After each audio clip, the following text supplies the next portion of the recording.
बात आज की चैनल के कार्यक्रम आर पार में मैं सुरेंद्र चतुर्वेदी आपका स्वागत करता हूं। दोस्तों, अजमेर की बर्बादी को कब तक थामे रहेंगे मिट्टी के कट्टे। मिट्टी के कट्टों पर आकर टिक गया है स्मार्ट सिटी अजमेर। कोटा और उदयपुर भी स्मार्ट सिटी है, मगर वहाँ मिट्टी के कट्टों का कोई भविष्य नहीं। अजमेर में 40,000 से ज़्यादा मिट्टी से भरे कट्टे पानी का मुकाबला कर रहे हैं। सीमेंट फेल होने के बाद इन कट्टों को सम्मान हासिल हो रहा है। जिस तरह श्राद्ध पक्ष में कौवों की पूछ होती है, उसी तरह बाढ़ पक्ष में मिट्टी के कट्टे ढूंढे जा रहे हैं। आज स्थिति यह है कि मिट्टी के इन मामूली कट्टों ने फाई सागर की पाल को कंधा दे रखा है, आना सागर को भरोसा दिला रखा है, खानपुरा को बुरे वक्त में साथ देने का वादा कर रखा है, सड़कों के जानलेवा खड्डों में खुद को दफना कर लोगों की जान बचा रखी है, नालों की टूटी दीवारों को बिखेरने से रोक रखा है। दोस्तों, ये मिट्टी के कट्टे अजमेर की जन्मपत्री के लग्नेश हैं, अजमेर के पाप ग्रहों की अंतर्दशा है। देखना, यही किसी दिन टूटकर गिरने वाले एलिवेटेड रोड के लिए भी मददगार साबित होंगे। मिट्टी के कट्टे शहर के स्मार्ट प्रशासन और जनप्रतिनिधियों को समझा रहे हैं कि तुमसे तो बेहतर हम ही हैं, जो खोखले शहर को सहारा तो दे रहे हैं। तुमने तो स्मार्ट सिटी के पूरे बजट की बंदर बांट कर ही ली। सीमेंट के करोड़ों कट्टे और सरियों से अजमेर को जंगल बना दिया। अब जाकर तुमको ख्याल आया कि मिट्टी के कट्टे न होते तो तुम्हारे पाप खुलकर सामने आ जाते। विधानसभा अध्यक्ष वासुदेव देवनानी शहर की बदहाली पर बेहद संवेदनशील है। उन्होंने बाड़ी नदी और आना सागर के किनारों पर हुए अतिक्रमणों को तत्काल हटाए जाने की बात कही है।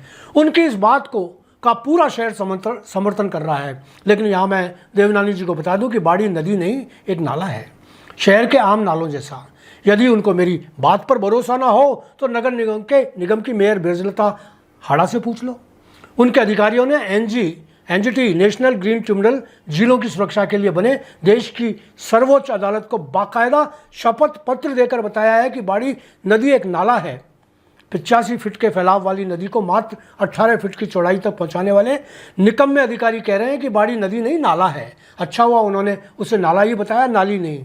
देवनानी जी, आपसे आग्रह कि यदि आपने आना सागर और बाड़ी नदी के आसपास बने अतिक्रमणों को तत्काल हटाए जाने के आदेश दे दिए हैं, तो अब आप तब तक चैन से न बैठें जब तक ये अतिक्रमण हटा ना दिए जाएं। कहीं ऐसा नहीं हो कि आपके आदेशों का सम्मान बचाए रखने के लिए मिट्टी के कट्टे इस्तेमाल हों।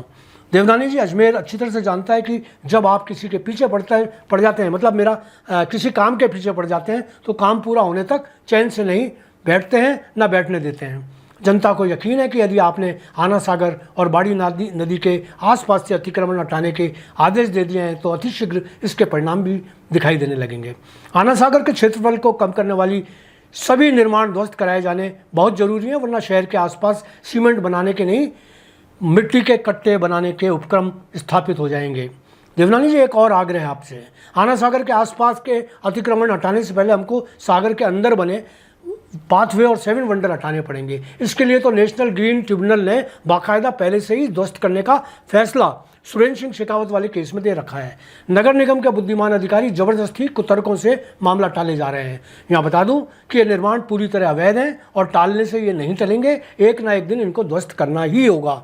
अब देखना होगा कि सम्माननीय देवनानी जी के निर्देशों का पालन जिला प्रशासन कैसे और कब करेगा। फिलहाल तो मिट्टी के कट्टों से ही काम चल रहा है। धन्यवाद, आज इतना ही।